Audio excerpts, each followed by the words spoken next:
Speaks Talk Radio, where women's words are changing the world.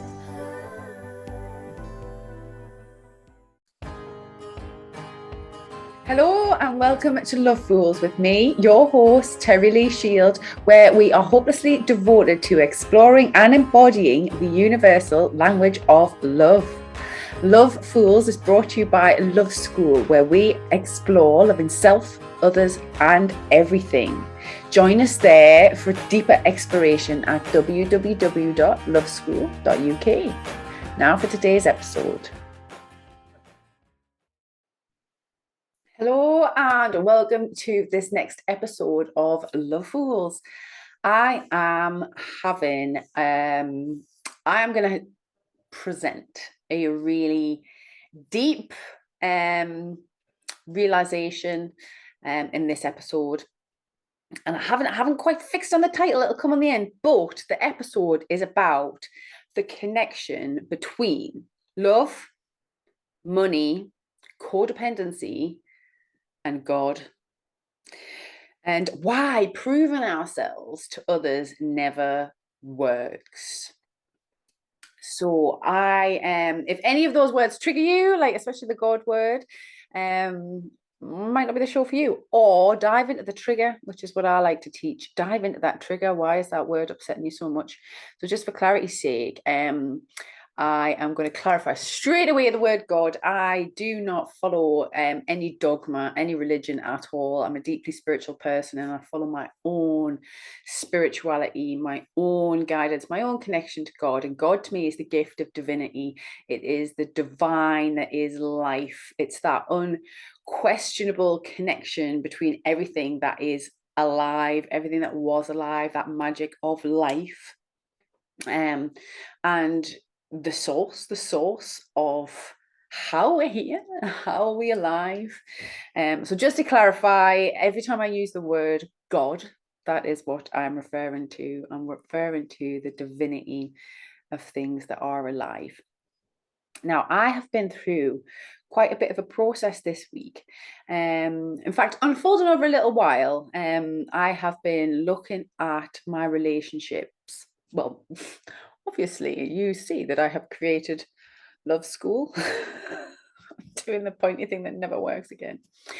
I created Love School as a culmination of my journey, understanding love, self-love, improving relationships, my connection to God, to life, learning how to find the balance of that. And that journey, it's gone on for a long time, and it's taken me down many different paths. And I created Love School over the past couple of years, where it came into the conception of my mind, and then I began creating it last year. And Love School is a place where I look at the whole of love, okay?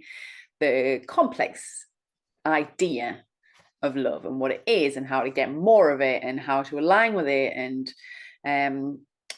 we all want more love in our life, right? And what is love?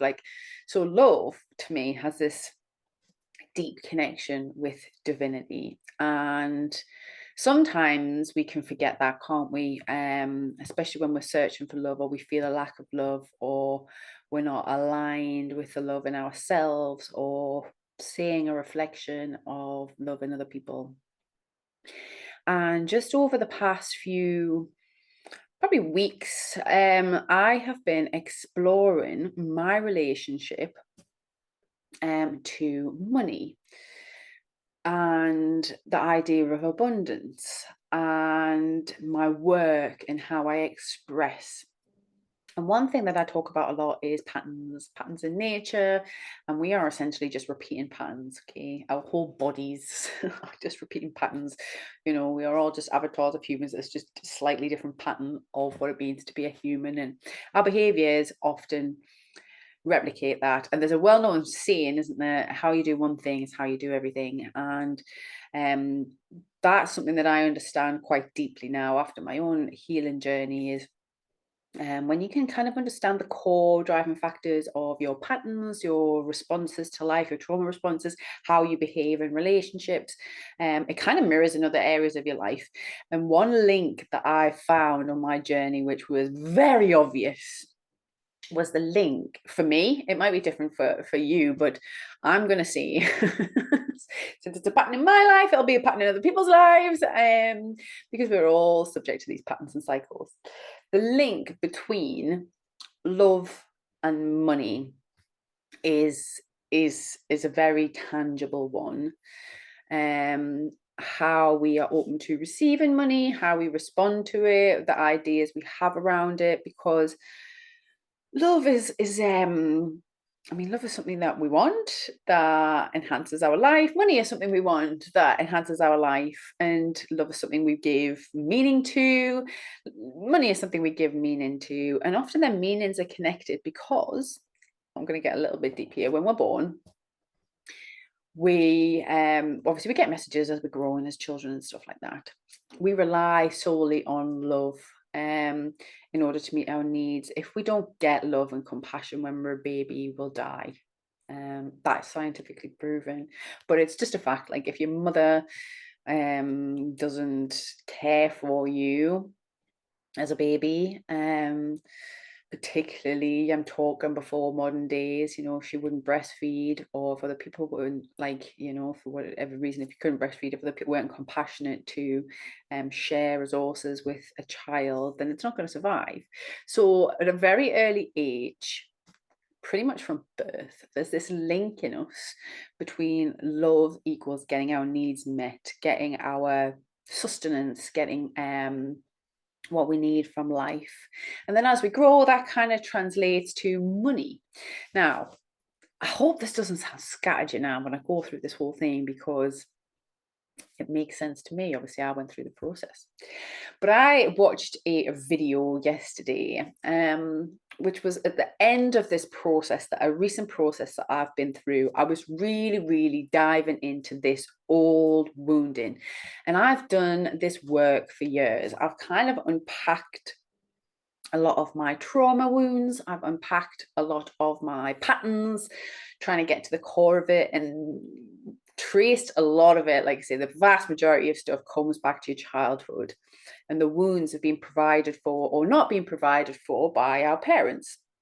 And what that means, how we translate that into life, especially as we grow, and then that kind of gets transferred as our meeting our need for resources, which is normally food and care, to money as we grow. So I watched a video about the money matrix. I dived into money a lot of years ago, probably about 7 years ago now. Really, really understood and unpacked money and what it is. And, you know, because money's not even real. Like, digital money does not exist. It's just numbers on a screen. Like, there's nothing, absolutely nothing tangible about digital money at all.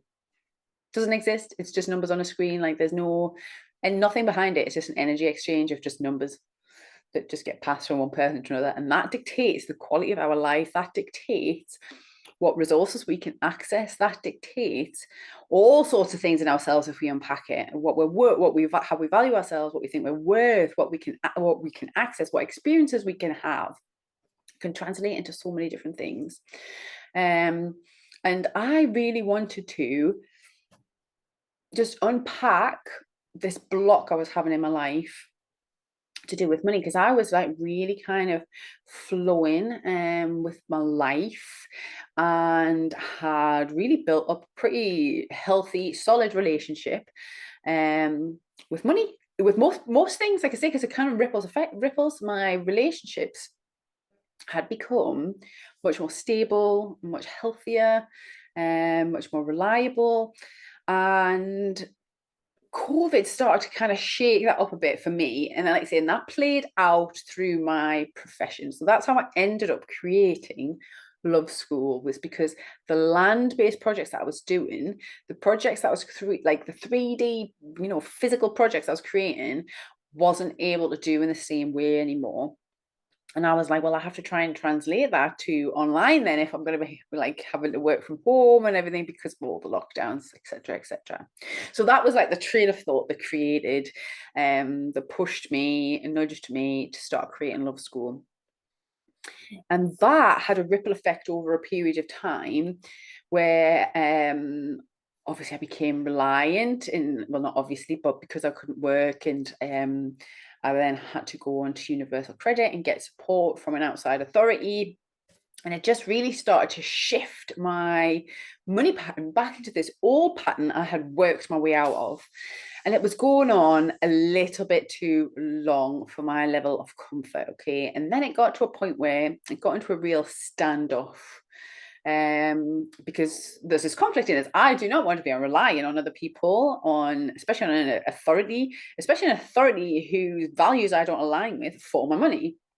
So I was creating a bit of a standoff within me and trying to figure out, and it just basically came to a stop, right? It just really affected my money flow. So I decided to delve into it. And I have been unpacking this, like I say, for a little while, a few months now, really kind of almost going back to everything I've kind of learned from this different perspective now, from a more healed point of view. Once my trauma has been cleared, I'm not as triggered by things. So I kind of was like just naturally guided to go over what I'd already learned again. And so I've been kind of doing that over the past few months, probably like, since the spring from this year. Things like realigning with re-understanding my human design and what that means, and how I'm using my energy and how I can best use my energy, and looking at my work and what I'm creating and how I'm sharing that. How do I share it? Who do I share it with? What does it all mean? And then, like I say, yesterday, right, I'm going to tell you a little story now. If you really want to dive into this and you think this is triggering something and it's interesting for you, you can connect with me on social media. On my personal profile, I've been going live to talk about this, not intentionally. My personal Facebook is Terri Lee-Shield, T Lee-Shield, facebook.com/T Lee-Shield. You can connect with me. If you go to any of the loveschool.uk website, social media, you can link with me on there. And the videos are public. So even if I don't accept your friend request, if you want a friend request, you can look at these videos. But I kept getting a message about going outside my comfort zone, and it was getting a bit confusing, and I wasn't really sure how it meant, because I generally, I'm not the kind of person that lives in a comfort zone, so to speak. I'm always kind of evolving and moving into new spaces, and I couldn't really understand it. And then I had a bit of a moment inspiration, and it was last Thursday or Friday or Saturday, it was some point last week. Good with days and times. But last week, I had a bit of a nudge to start going live every day on my Facebook. And it felt like a really aligned decision, something I could do that would challenge me a little bit, that would push me out of my comfort zone and challenge and just poke and prod a couple of these core patterns and wounds that I have going on in my life. I just felt like a good representation of what that might be, of what that might bring up. So I committed to that last week, and I was like, right, I'm going to go live every day and just tap in and tune in and communicate what comes up. And again, there's a few reasons why I decided to do that. And if you're really interested, I'm not going to take up this podcast space by going over it all in the details. I'm just going to try and give you an overview. So go and have a look at that video if you're really interested. Then what happened was events happened. I made that commitment, and then events in my life started to respond. And things started happening, not massive things, but just little things that really were like poking that theme.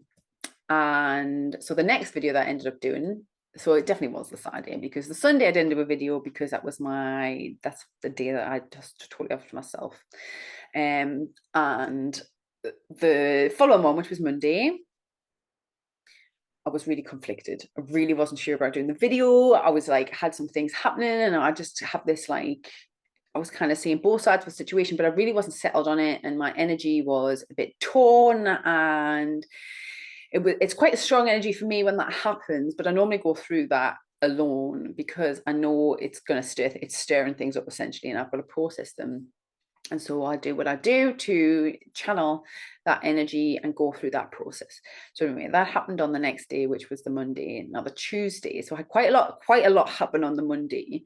There was some conflicts went on online. There was a little bit of a thing happened with my dad on the phone, just a few different things that really kind of like, again, just highlighting this issue, highlighting it like in my face, like different scenarios, same pattern, same wound. And that culminated with, on Monday night, my wisdom tooth erupting into agony. Absolute agony. Like, I did not get a wink of sleep. It was like my whole head, it was just like, well, I don't know if you've had toothache, you'll know. But it was horrible. It came out of nowhere. It was just pure pain. I couldn't sleep. I was like wailing almost. Well, I was wailing with the pain. It was horrible. And I was just kind of like going through that process. And then on Tuesday, which is now yesterday, I got up in the morning, like I hadn't had any sleep really, because I just had pain all night. So we're talking like at least more than 12 hours pain, just pure agony pain. I had remembered that I actually had some painkillers. Now I don't take any medications. The only things I've got in my medicine cabinet are supplements, vitamin supplements. And then I just had this realization out of nowhere that I had a stash of painkillers. And it was like, do I take the painkillers? Do I not? And I just had to. I was just like in so much pain. I was like, I have to just ease this a little bit so I can focus on the message. Anyway, so I took the painkillers. The mass agony subsided a little bit, so I was able to get a bit of rest. The pain was still there, but it was more just like when I actually touched it and stuff. And then do a bit of research and dive into, what is this pain? What does it mean? What is this trying to tell me? And it turns out that wisdom tooth pain, if you kind of look into it, which is what it felt like as well, relates to the same wound, the same pattern that I had been exploring in my money, which is about, it's like fear of how you are perceived, fear of not having your needs met.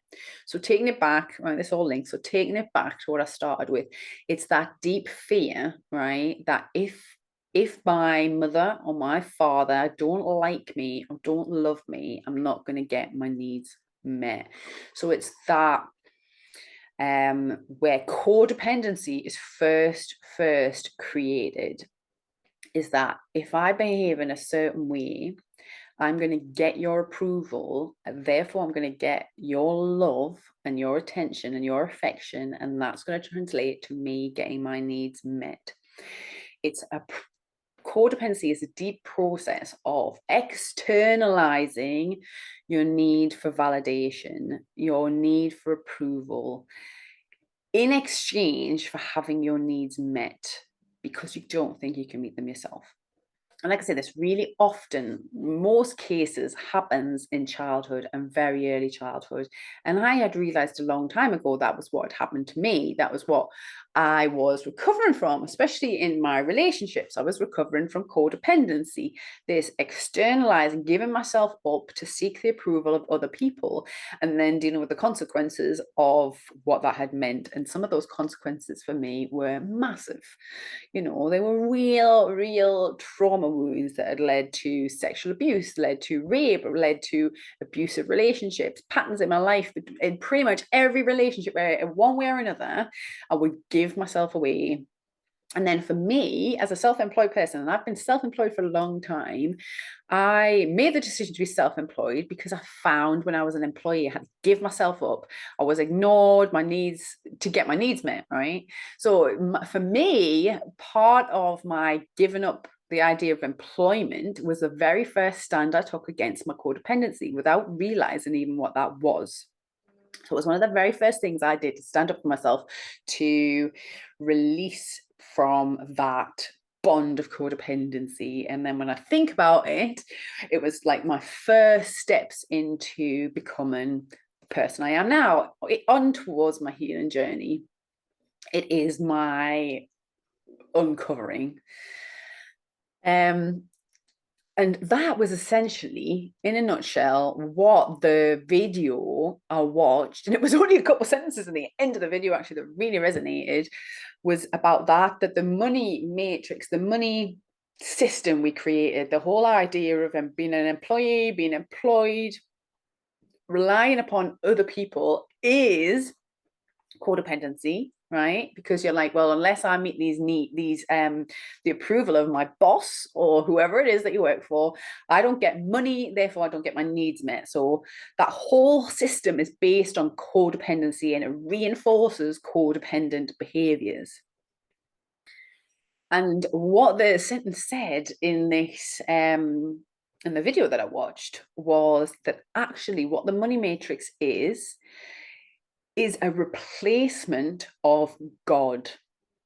That instead of worshipping God, instead of putting our energy into God, we put it into money. So money, even though it doesn't exist, right? Money doesn't exist. Just like the old idea of God, which is somebody sitting in the sky, giving you approval. It doesn't exist. It's not real. It's like, it's just an illusion that we create in our mind, and we become slaves to that. We become codependent in that, and it can dictate our entire life.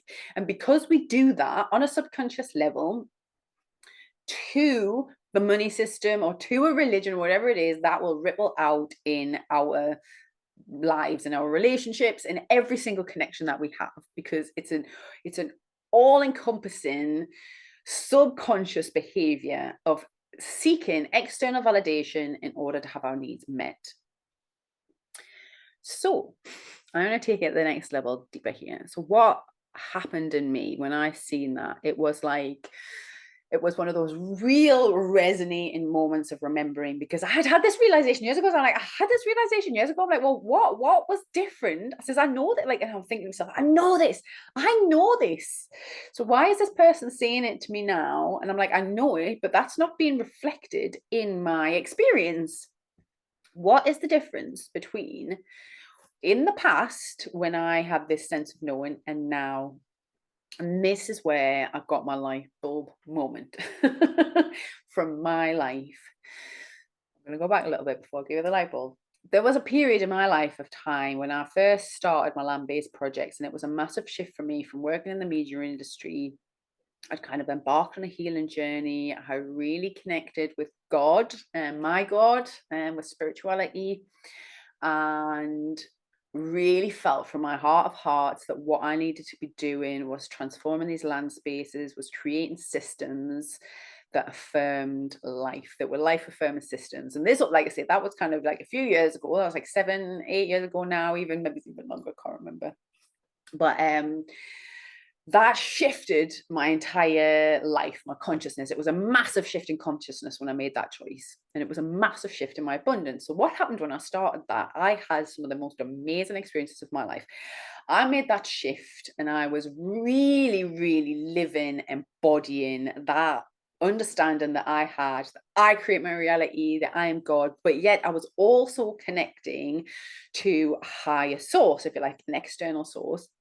And I was tapping this in, and I was like, I'm the creator of this. And I was manifesting like crazy stuff. Like, it was insane. It was beautiful and magical. So I'll give you a couple of examples. I was like, there was one point where I had a food project, and we were collecting food waste. This was at the very beginning. If you've heard of that before, I was one of the first people that started to do that officially. We had set up an organization, and through another organization we would go to supermarkets and they would give us the food waste. There was definitely pioneers before us who were like diving into the skips of supermarkets and stuff, but we were the first people that officially got supermarkets to give away their food waste. And so I was doing that, right? So I was doing a collection one day, and I got a heart attack because this guy just comes running out of nowhere, running at me in the supermarket. Terri. So it was a bit of a shock, but I realized I knew the guy and it was all right. He came running up to me that day. He says, I've got some money for you. Long story short, that experience translated all into about 30 grand's worth of funding for the projects I was doing. And I did nothing. I was just in the supermarket. This guy came running up and offered us money. I had to write a letter, and then that kind of carried on for a few years. They did some amazing things for the project I was doing, and I basically got the projects I was doing off the ground. Another example was we had just made a little storage house, right? And it had like tiles on the roof, and we needed some pointing, I think it's called, for the top. And the person who had just created the roof said, the only thing we need is some pointing. And that's the story, it'll turn up. And 2 seconds later, I kid you not, a roofer guy drove past and went, oh, do you need some pointing for the top of that to finish that? And we were like, yes. He's like, I've got some in the back. Do you want it? We're like, yes. So that's just a couple of examples of, and this would happen again and again. I was like right in the flow. Like I say, I understood that this was real, this could happen, but I wasn't understanding lately, like, why not now? If I know this, if I experience all this, I know it's possible, why is it not happening now? So what I realized happened was I made a commitment at that time to follow the God consciousness I had wherever it would take me. And what happened shortly after that was it took me to address my shadow. It took me down the path of my trauma. And that was quite traumatic. In a very short amount of time, I lost everything. I was made homeless. Me and my partner split up. The projects I was running, I started to have real trouble. Just one thing after another. I really, really had to address my trauma, and that's how I ended up spending years looking at my relationship dynamics, really looking at the sexual trauma I'd had, having to heal that. So this is a little long story, but it'll all make sense. Stick with us, man. This is going to have a real, hopefully helpful insight after it. So what I realized was that I still had this fear in me that by following God consciousness, it was going to lead me to trauma. And that's not true. So I realized now, well, that's not true because I cleared my trauma. There is no past trauma now left in me that I'm aware of for me to deal with. But since I've literally unpicked my entire life and I cannot find any more trauma. And even if I do, even if some more old trauma comes up or a new trauma happens in my life, I know now how I respond. I know my patterns. I know how I can heal the trauma. So it's not a fear for me anymore. So with this deep-rooted fear coming up over the past few days, I was able to release that. And then when I was asking this question, I'm like, but what was the difference between when I was able to be manifesting that great abundance with such ease? What was the difference between now and then? And I'm gonna explain it now. This was my light bulb moment. The difference was when even though I actually was still in one way worshiping this external God that I still kind of imagined, even though I knew I was God, I also would invite in external energy and pray outwards to this external God, as if I was being watched or as if I was having to prove myself to this God. And this is my light bulb moment. When I was actually manifesting with total ease, completely aligned, I wasn't proven to anybody aside from myself. I was proven to myself how much magic there was in the world. I was proven to myself miracles are possible. I was proven to myself just what I was capable of. I was proven to myself just how much community can support each other. I was doing it all to prove my belief to myself. And any time that I externalized that, and which is what had happened unconsciously that I hadn't realized, is I'd actually went through a process of slipping slightly into that codependency in some areas of my life, especially with the money. to proving or being asked to, and then responding to proving to other people other things. And that's what my block was. That was what was blocking us. And just bringing this all together, what I am really taking from the whole experience and looking back, reflecting on my experiences, is any time in my life that I've ever tried to prove to somebody else, it never works. And this was why, or how, or the root cause of so many of my relationship dynamics just became really harmful. Because I was trying to like prove to someone else. Like if you're in a relationship and you're trying to prove to somebody how much of a good person you are, how much of a good partner you're going to be to them, or how special you are, it's coming from a place of a lack in yourself. Because actually, there's a massive shift of power. There's a massive shift of trust and empowerment when you just go, well, you know what? All I need to do is prove to myself how much I value myself by what I will tolerate from other people, what behavior will I tolerate, and I'm going to prove to myself how much I love myself by the type of relationships I allow into my life. I'm going to prove to myself just how easy and enjoyable it can be to make money, not to anybody else. Because think about it this way, right? The whole idea of an external God, there's in a lot of religions, is God is always watching you, right? That God sees all. Let's bring that right down back to reality. Who is the only person that sees everything you do, that knows everything you think, knows everything you feel, knows everything you desire, knows everything you have done and are capable of? Who is that only person? It's you.